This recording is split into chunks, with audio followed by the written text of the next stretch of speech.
नमस्कार, you news में मैं हूं आपके साथ शिवानी। चले रुक करते हैं आज की बड़ी खबरों पर। सन प्रजापति जी सरपंच पद के उम्मीदवार पंचायत कहानी से देख पा रहे हैं। यहाँ पे जानने की कोशिश करते हैं 7.5 में क्या समस्या है और गांव में क्या करना चाहते हैं, क्या उद्देश्य आपका? सबसे पहले तो मैं अपने गांव में आपका आने पर हार्दिक स्वागत करता हूं, हार्दिक आपका अभिनंदन करता हूं कि आप मेरे गांव में चलकर आए और गांव की समस्याओं से आप वाकिफ़ होंगे अच्छे से। हमारे गांव में 6 उम्मीदवार हैं सरपंच पद के लिए और हमारा विकास कार्यों पर फोकस रहेगा और विकास कार्यों के लेकर और सरकार से पूरा आश्वासन लेकर मैं चुनाव मैदान में उतरा हूँ। 36 बिरादरी के समर्थन से उतरा हूँ और गरीबों की सेवा के लिए उतरा हूँ। मैं एक सरपंच के पद पर चुनाव नहीं लड़ रहा, मैं गांव के 36 बिरादरी के लोगों की एक जनसेवक के रूप में, एक सेवादार के रूप में चुनाव में उतरे, चौकीदार के रूप में। गांव में मैं देख रहा हूँ, अभी मैं झोड़ों की तरफ घूम के आया, वहाँ कूड़ा कचरा बहुत ज़्यादा फैला हुआ था। पशु उसमें नहाते हैं जिसका दूध सभी लोग पीते हैं और बीमारी फैलता है। और इसके अलावा नालियों की निकासी नहीं है गांव में, पीने की पानी की समस्या है। समस्या क्या क्या है, जैसे पीने की पानी, झोड़ों की सफाई, नालियों की निकासी, इन सबसे क्या परेशानी होती है आप लोगों को? देखो, बारिश का जब मौसम होता है ना, उसके अंदर ज़्यादा परेशानियां होती हैं गांव के अंदर। पानी की मेन प्रॉब्लम क्या है कि पानी की निकासी का जो है ना वो उचित प्रबंध नहीं है। दूसरा ये है कि जो वाटर वर्क्स है उसमें सफाई का विशेष ध्यान नहीं रहा और उससे जो है बीमारियां फैलती हैं। पानी सप्लाई के दौरान जैसे भी चलता है कि उसमें दवाइयाँ डालनी हैं, उसमें गंदगी ना हो, तो सरकार ने पाइपलाइन पहले जो ओपन थी अब उसको बंद करके बड़े पाइप लगाकर नहर से और डिग्गी के अंदर भिजवाया है। हमारी प्राथमिकता रहेगी कि हर ग्रामीण को, हर आदमी को, हर घर को अच्छे से जल से नल मिले, अच्छा जल मिले, ताकि उनका स्वास्थ्य अच्छा रहे, उनके बच्चों का स्वास्थ्य अच्छा रहे और पशुओं को भी अच्छा पानी मिलता रहे। हमारे गाँव के अंदर आपने भी देखा होगा कि तालाब हैं, जो तालाब हैं वो कुछ वक्फ बोर्ड की ज़मीन में कुछ लोगों ने ठेके पर ले रखा है, तो वो इतनी सफाई, विशेष सफाई नहीं दे पा रहे, तो वो सिर्फ़ और सिर्फ अपना एक मछली पालन के रूप में उसको यूज़ करते हैं।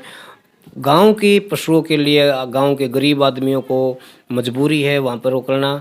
मैं पशुओं के लिए विशेष तौर से पानी की एक बहुत बड़ी लंबी खेड़ बनाऊंगा जिसमें स्वस्थ साफ पानी खेड़ में 24 घंटे उपलब्ध रहेगा, ताकि पशु जब गांव जोड़ में जाएंगे, तालाब में जाएंगे तो वहाँ पहले पानी पिएंगे, उसके बाद पानी के अंदर डुबकी लगाएंगे।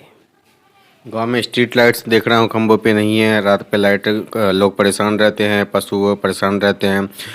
बहुत जगह कहीं चोरियों की वारदात भी हुई है, गलत काम भी लोग फ़ायदा उठाते हैं इसका। जगह जगह डस्टबिन नहीं है ताकि लोग वहाँ कूड़ा कचरा डालें और उसको उठा के ट्रॉली ले जाए, जैसे नगर निगम में होता है। इन सबसे क्या समस्या होती है, लाइट और डस्टबिन नहीं है तो? आपका सवाल बहुत अच्छा है और सवाल के साथ जवाब भी मैं आपको देना चाहूँगा। हमारे गांव के अंदर स्ट्रीट लाइटें लग गई थी, लेकिन पिछले 10 साल से वो ड्रॉप होगी, 7-8 साल से। तो पंचायत जो प्रेजेंट में जो थे, पंचायत जो थी वो सक्षम नहीं रही उसके तहत, क्योंकि लाइटें ज़रूरी हैं। और रही बात हमारी, हम एक जनसेवक के रूप में इस गांव में हमने जन्म लिया है। जन सेवा हमारा मेन दायित्व है, मेरा फ़र्ज़ है। मैंने बेटी के जन्मदिन पर गांव में करीब 1 दर्जन CCTV कैमरे लगवाए थे और मैं अब भी CCTV कैमरे लगवाने लग रहा हूं, आज भी प्रेजेंट में लगने लग रहे हैं। तो मेरा फोकस रहेगा कि गांव मेरा तीसरी आंख से के दायरे में रहे, तीसरी आंख उससे रहे, कोई पशुओं की वारदात ना हो, कोई चोरी की वारदात ना हो। और लाइटों का, पानी का, बिजली का मेरा विशेष प्रबंध रहेगा। मेरे गांव में 100% बिजली का लोग बिल भरते हैं, टाइम से भरते हैं, 24 घंटे हमारे को बिजली उपलब्ध रहती है। गांव में स्टेडियम हो, स्टेडियम में प्रॉपर सुविधा हो, जिम की, प्रॉपर कबड्डी की, कुश्ती की प्रॉपर वहाँ मैट लगाया जाए, ट्रैक प्रॉपर बनाया जाए, जिम की फैसिलिटी हो, ताकि बच्चे नशे की तरफ ना जाएं, खेल कूद में ज़्यादा से ज़्यादा भाग लें। और एक लाइब्रेरी गांव में हो, जो गरीब बच्चे हैं जो बुक्स अफोर्ड नहीं कर पाते हैं, वो महंगी से महंगी बुक वहाँ जाके पढ़े, और प्रॉपर हाईटेक लाइब्रेरी हो जहाँ पे कंप्यूटर हो, लैपटॉप हो, वहाँ जाके वो चला के कुछ सीख सके और रोज़गार को प्राप्त कर सके। वो है, यहाँ पे है, अगर नहीं है तो क्या समस्या हो रही है? गांव के अंदर पंचायत के पास 26 किले जो है ना वो पंचायत की ज़मीन के हैं, पर सरकार को प्रस्ताव पंचायत ने नहीं भेजा और हमारा फोकस रहेगा रही बात दूसरी, पंचायत स्टेडियम के लिए 10,000 आबादी गांव की कम से कम होनी ज़रूरी होती है। आबादी के हिसाब से स्टेडियम आता है। रही बात जिम की, तो मैं आपके माध्यम से भी मेरे ग्रामवासियों को, जवान साथियों को ये बताना चाहता हूँ कि मेरी विशेष प्राथमिकता रहेगी युवाओं के लिए, चाहे वो खेल कूद हो, चाहे वो सांस्कृतिक प्रोग्राम हो, या फिर कोई भी किसी भी प्रकार का सामूहिक प्रोग्राम हो, चाहे धार्मिक प्रोग्राम हो। हर प्रोग्राम में जवान युवाओं को मेरा उनको जागरूक करने का, उनको बढ़ावा देने का मेन फोकस रहेगा। गांव में स्वास्थ्य और शिक्षा के स्तर देखते जा रहा हूँ, लोगों का साफ साफ कहना है बहुत नीचे गिरता जा रहा है। लोग सरकारी स्कूल में पढ़ने के बजाय प्राइवेट को ज़्यादा महत्व देते हैं। रोहतक जाते हैं, बहादुरगढ़, दिल्ली तक जाते हैं। परिवहन की सुविधा भी नहीं है। घर की लड़कियां बेटियां जाती वहाँ पढ़ने, और बहुत तरह के अनेकों हादसे हो सकते हैं। तो कैसे हम उन लोगों को यहाँ पर प्रोत्साहन कर सकते हैं कि गवर्नमेंट स्कूल में पढ़े, और गवर्नमेंट स्कूल का जो स्तर है लेवल थोड़ा ऊपर करे। हमारे गांव के अंदर लड़कियों के लिए स्पेशल बस लगी हुई है। सुबह वो बस रेवाड़ा से चलकर वाया रेठाल होते हुए कानी से ब्राह्मणवास होते हुए जाती है, स्पेशल लड़कियों के लिए। ये बस भी हमने जीएम साहब से मिलकर लगवाई थी। हमने देखा था कि हमारी 36 बिरादरी की बहन बेटियां स्कूल कॉलेज जाती हैं, उनको परेशान होती है। तो मैं जीएम साहब से मिला था और उन्होंने एक बस लगा दी थी। अब जैसे हमारे हाईवे पे चंडीगढ़ से रोहतक, रोहतक से हरिद्वार, रोहतक से करनाल, रोहतक से पानीपत, जो बसें रोडवेज की हरियाणा सरकार की जो चलती है, वो बसें यहाँ पे स्टॉपेज नहीं था। तो मैंने जब डायरेक्टर साहब से, परिवहन डायरेक्टर जो, मैंने उनसे मुलाकात करी, मैंने एक लेटर के जरिए माध्यम से, और मैंने जब मंत्री साहब से मुलाकात करी, परिवहन मंत्री से, कि मेरे गांव में ये समस्या, मेरे चौक के ऊपर बसें नहीं रुकती, बहन बेटियां भी खड़ी रहती हैं और सवारियां खड़ी रहती हैं।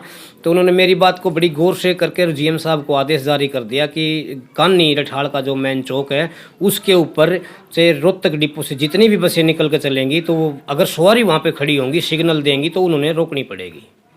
तो देख पा रहे हैं साफ साफ भाई गुलशन जी का यही कहना है। जनता के लिए इनका उद्देश्य साफ साफ है कि जनता का जितना ज़्यादा विकास हो सके, चाहे पानी हो, शिक्षा हो, स्वास्थ्य हो, गांव में लाइटें खंबे पे लगे, सीसीटीवी लगे, डस्टबिन लगे, और भी कुछ बातें हैं वो जान लेते हैं इनकी। मैं गांव की सेवा के लिए एक नौकरी छोड़ के आया हूँ।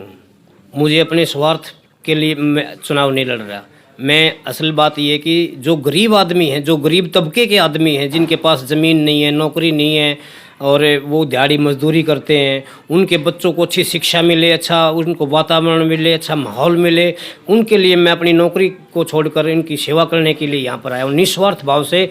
और मैं आपके माध्यम से मेरे गाँव वासियों को ये जो ना विश्वास दिलाता हूँ कि मैंने जो अपने चुनाव में जो अपनी घोषणा पत्र मैंने जारी करा है, मैं हर घोषणा पत्र में 10 मेरे पॉइंट हैं, मेरा मेन फोकस रहेगा। और मैं अपने गाँव वालों से वादा करता हूँ कि मैं हर मांग को, हर डिमांड को, हर अपने मांग पत्र को पूरा करूंगा। पूरे 5 साल के अंदर मेरा इन्हीं कामों पे फोकस रहेगा।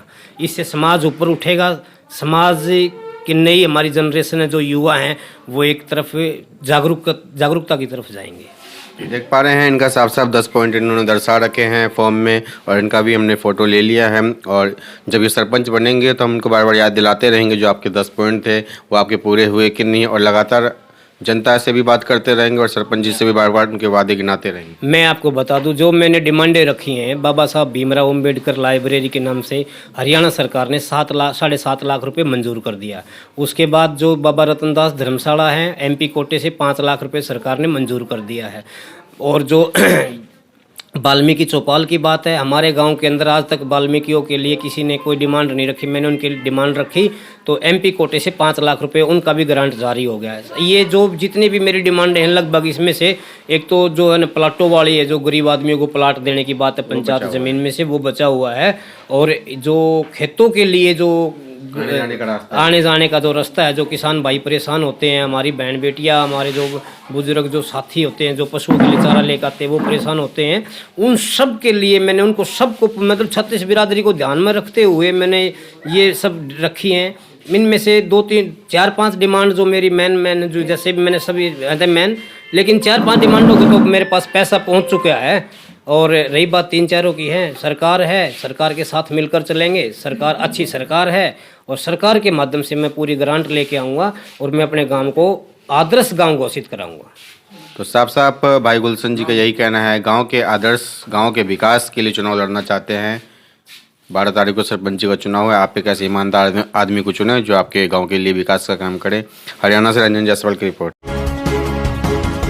मेरे साथ बस इतना ही। बाकी की तमाम खबरों के लिए देखते रहिए यू न्यूज़।